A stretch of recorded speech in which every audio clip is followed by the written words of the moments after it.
eu não quero exagerar, mas mantidas as proporções, o restabelecimento das relações diplomáticas entre Estados Unidos e Cuba, depois de 50 anos, é comparável ao que aconteceu quando os Estados Unidos e China restabeleceram as suas próprias relações diplomáticas, logo depois daquela histórica visita do presidente Nixon a Pequim, tudo costurado por Henry Kissinger. Dessa vez quem costurou esse acordo aí foram os diplomatas do Vaticano, sobretudo o Papa Francisco e o governo do Canadá, que é vizinho dos Estados Unidos. Isso tudo de acordo com informações que eu vi ainda há pouco na Globo News, questão de, agora são 15h49, questão de 30 minutos atrás. Simultaneamente, o Raul Castro em Havana e o Obama nos Estados Unidos ocuparam estações de televisão e transmitiram praticamente na mesma hora as informações. Existem muitos detalhes, né? Os detalhes são de que foram restabelecidas as relações diplomáticas entre os dois países, eles trocaram espiões, um americano que estava em Cuba preso e 3 que estavam nos Estados Unidos, trocaram espiões, e os Estados Unidos anunciaram que vão abrir embaixada em Havana, e Cuba anunciou que vai abrir embaixada em Washington. Bom, eu logo fui atrás da blogueira Ioane Sanches para saber o que ela estava pensando, e ela escreveu o seguinte: olha, os Estados Unidos se renderam para os Castro. Esse bloqueio americano, essa interrupção de relações diplomáticas ao longo desses últimos 50 anos, conforme disse o próprio presidente Obama, não deram resultado. Pragmaticamente, ele fez o que o Nixon fez. Nixon, quando foi à China e estabeleceu relações diplomáticas com a China, inclusive começou então aquele ciclo de alianças comerciais que permitiram à China dar esse salto fantástico econômico. Isso aí vocês podem crer, isso foi em função da abertura da economia chinesa, em função da visita do Nixon a Pequim e do que ele e o presidente Mao Tse-tung estabeleceram naquela ocasião. Isso, mantidas as proporções, sempre mantidas as proporções, né? Porque não dá nem para comparar Cuba com a China, mas mantidas as proporções, é o que vai acontecer também com Cuba.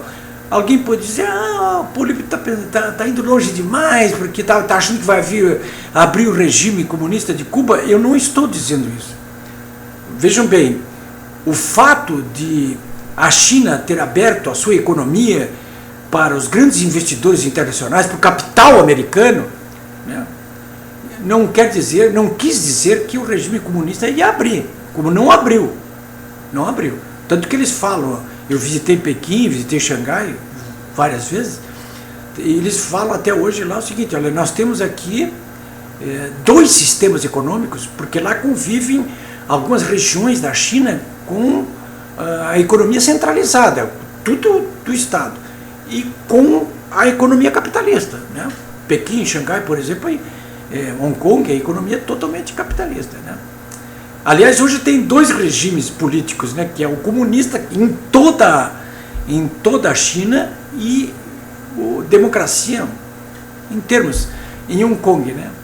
E 2 sistemas econômicos, né, o capitalista e o comunista. Então, o que vai acontecer nesse primeiro momento com Cuba também? Pode acreditar nisso aí. É uma abertura econômica. É uma abertura econômica, porque os cubanos levaram 50 anos para acabar descobrindo o regime cubano, de que aquele princípio estabelecido pelo Marx e perseguido pelos comunistas de todo o mundo, os que conseguiram implantar o comunismo nos seus países, de igualdade para todos, esse princípio que foi levado às últimas consequências era um princípio que se revelou na prática o seguinte: igualdade para todos, mas nivelado por baixo. Nivelado por baixo, todo mundo pobre, todo mundo não tem nada, quer dizer, não é nivelado por cima, é nivelado por baixo. Então, todo mundo ficou pobre, né? Eu não diria que todos são miseráveis em Cuba. Eu visitei Cuba algumas vezes, eu não diria que são miseráveis. Aliás, eu não vi miserável, eu vi pobre, muito pobre, né? Pessoas pobres mesmo. E aí, pobre é médico, é engenheiro, ninguém se salva, né?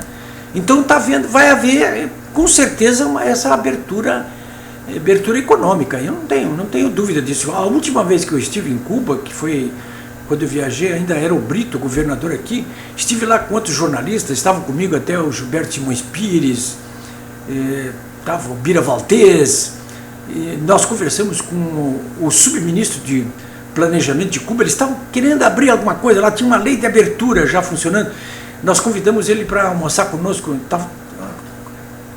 quer falar com alguma autoridade cubana, eu queria, era convidar para almoçar num hotel de luxo, o convite era aceito na hora. E ele nos dizia que sim, que está aberta, a gente examinou a lei de abertura de capitais de Cuba, que já tem agora 20 anos, pela lei era possível tudo isso que vai acontecer agora, só que eles não faziam, simplesmente não faziam. Agora vão fazer sim, vocês podem ter certeza sim, de que isso vai acontecer. Também agora os cubanos que quiserem sair de Cuba podem sair quando quiser, e os que estão fora do país poderão voltar para Cuba como quiser. Então haverá sim algum tipo de liberdade que não havia antes, mas eu não tenho dúvida de que o regime comunista está entranhado na sociedade cubana, né? Que domesticada completamente, né? Mas essa abertura econômica começa por aí, começa por uma abertura econômica, e eu acho que isso é saudável, começar por essa abertura econômica, né?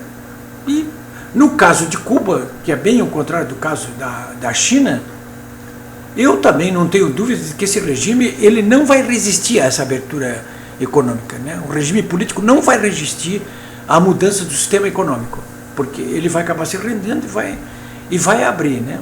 Isso aí a qualquer momento. Então acho que estamos realmente diante de um momento histórico. Eu acho que ao contrário de muitos de vocês que estão me escutando aqui, eu estou otimista em relação a isso, não estou pessimista não. Eu estou realmente otimista. Eu acho que é um dia histórico, viu? É um momento histórico. Eu volto amanhã.